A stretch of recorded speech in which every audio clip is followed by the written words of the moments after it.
As you may or may not know, I've had a little bit of a controversial past. I practiced veterinary medicine for nearly 20 years, owning the Nelson Animal Hospital here in Nelson, BC. I treated thousands of animals, saw thousands of clients. He's very compassionate, extremely knowledgeable. He's not afraid to ask for a second opinion. I felt I was a pretty good veterinarian. I was very thorough. I was a good communicator. And during that whole period of time, I did not have one client complaint against me. But I became interested in alternative veterinary medicine, and I wrote a book about alternative home remedies for dogs and cats. Here's what got published on Amazon: Veterinary Secrets, Natural Health for Dogs and Cats. I started an email newsletter, and as part of that newsletter, I shared about home remedies for dogs and cats. I talked about current veterinary issues. I talked about some of my concerns about vaccines. I shared some of my frustrations with the veterinary college. And I also used my newsletter to hopefully get pet parents like yourself to buy my book. Having a public email newsletter, that led to people in the veterinary college being able to read exactly what I was saying. Well, he can express his opinions as much as he likes. He just is not supposed to do them in a way that's self-laudatory towards himself or derogatory towards other members of his profession. They weren't too fond of it, and that led to an investigation. I published the whole inquiry committee finding in the back of my book, but what it came down to is they claimed and they found that I violated multiple codes and bylaws of the Code of Ethics. There's a lot here. They're saying I violated subsections 8, 26, 27, 97, 100, 104, A, B, C, D, E in the Code of Ethics, etc., etc. So the college has fined him $20,000 plus about another $10,000 in legal fees. By quitting, Dr. Jones can avoid those penalties, but more important, he says, free himself to say what he wants on his internet website, that he believes the college-approved methods of animal care do not serve the best interests of pet owners. I was fined $20,000 for charge number 1, a penalty fine of $10,000 for charge number 2. And I had to pay 100% of the cost of the inquiry, such costs to be assessed by a registrar of the Supreme Court. I was told if I paid all those fines, and I essentially stopped publishing this email newsletter, and I wasn't saying what I was saying, and I wasn't discussing alternative remedies and vaccines and pet food, and publicly sharing my concerns with the veterinary college, then yeah, I could practice. But I felt that that decision was wrong, and on a point of principle, as much as anything else, I resigned. The interior town of Nelson has one less animal doctor tonight now that a local vet has resigned from the College of Veterinarians. Jones says while human medicine has come to realize the benefits of such therapies, veterinarians are lagging behind.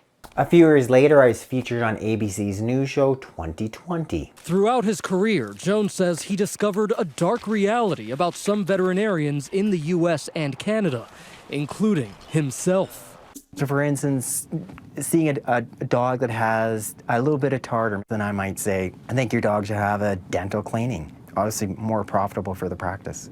Do vets really push unneeded services, as Jones claims? I talked about the business practice of veterinary medicine, how there are things such as upsells, how at times they may be unnecessary tests, in my opinion. Maybe there's even unnecessary procedures. Maybe that dog or cat didn't need that dental, but it's being sold as an upsell.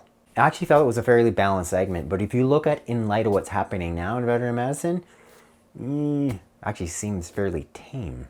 That clip's still available, and I'll put a link to the clip in the description box. But that went nationwide in the United States, and holy cow, I literally had thousands and thousands and thousands of negative comments. You name it, across the veterinary world, they were not liking me.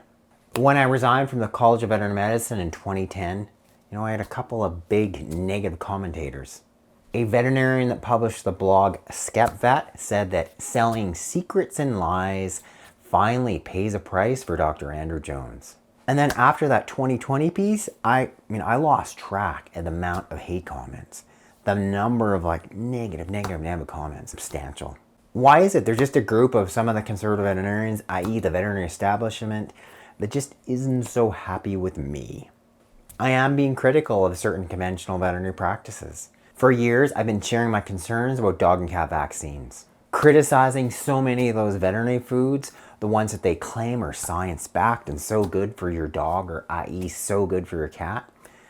Probably, in my opinion, and in many people's opinion, doing harm. And then just questioning, just some of the business practices of veterinary medicine. Veterinary medicine, it's obviously business. So yes, there are things like upsells. You're going to have veterinarians that are working commission and they're trying to make the decision.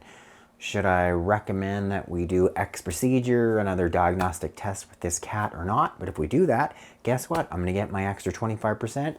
Maybe it's going to happen. And some veterinarians, they're going to be influenced by that.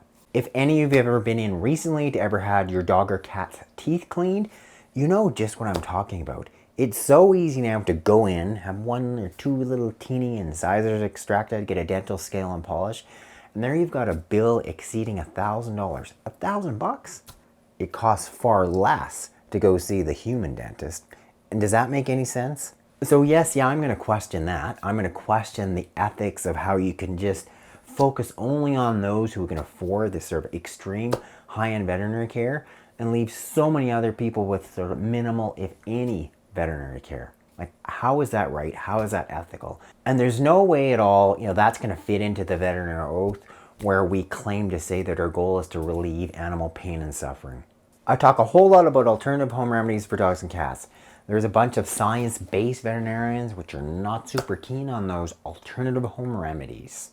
They say it's just quackery. There's just sugar pills. Even though there are thousands and thousands of dog and cat parents who've used so many of these alternative home remedies and they've seen really good, effective, positive results. In some cases, even better than the conventional treatments. I'm clearly going to keep sharing those. Then a big core foundation is I really encourage you to be an active, involved pet parent. You're not just going to your veterinarian and you're not just going to passively accept what he or she does. Other veterinarians, they're maybe not going to be so keen on that. So yes, there are people in the veterinary establishment that don't like me, but I'm okay with that.